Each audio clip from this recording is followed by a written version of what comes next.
What up, everybody? It's your man, Theo E.J. Wilson with Gaia Gossip. Go ahead and like, follow, and share this message out because this message is about Juneteenth.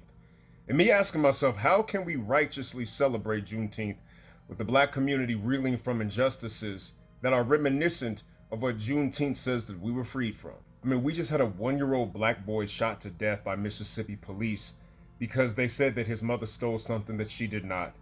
The death of Cyrus Carmack Belton at the hands of that shop owner, the injustice that took place with Carmelo Anthony. How can we celebrate right now? Not to mention the fact that as Juneteenth celebrates the end of slavery, we know that slavery did not end in 1865. It just kept changing form.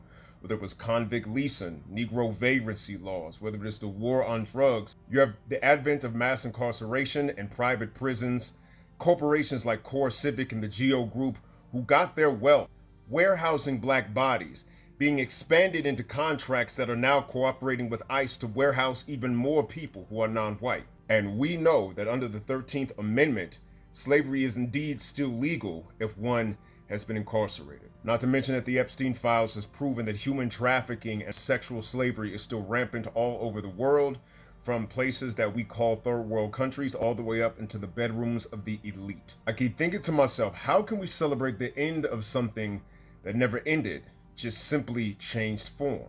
And then I realized it only changed form because we fought back. It changed form because it was forced to, because power conceded to the demand that we brought it. And that in the wiggle room that was created when it changed form, we saw progress and the glimpses of a free world that we all could live in, that folks of good conscience, no matter who they are, can see is the better world for all of us. So this Juneteenth, we don't just celebrate one emancipation, we celebrate those who keep fighting, the emancipators. We celebrate the self-emancipated for every slave revolt, from Haiti to the Jamaican Maroons, to Nat Turner and the Seminole Wars. We celebrate John Brown and those who crossed their lines of privilege to stand on the right side of history. We celebrate those who fought to bring the end to lynch mob culture and those who sought to abolish mandatory minimums for the war on drugs. We celebrate the folks who shut down Alligator Alcatraz and the folks who drove ICE out of Minneapolis. And most of all, I celebrate my direct ancestors as the son of the enslaved here in America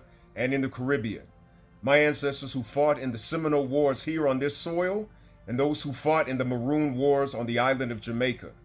Those who laid down their lives and took lives if necessary so that I may speak to you today.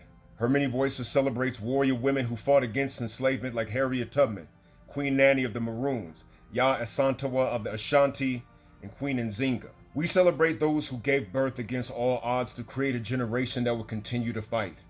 Those of our ancestors who would find any dang reason to celebrate they could for any sliver of sunlight that they could glean in a world far darker than our own so that we may shine the light and remember their legacy today. We celebrate Juneteenth because in the words of the late great Assata Shakur, it is our duty to fight for freedom. It is our duty to win. We must love and support one another. We have nothing to lose but our chains. And we who believe in freedom shall not rest until it comes. This is Theo E.J. Wilson with Gaia Gossip. Like, follow, and share this message out. If you feel that same way, happy Juneteenth to the freedom fighters. I'll see you next time.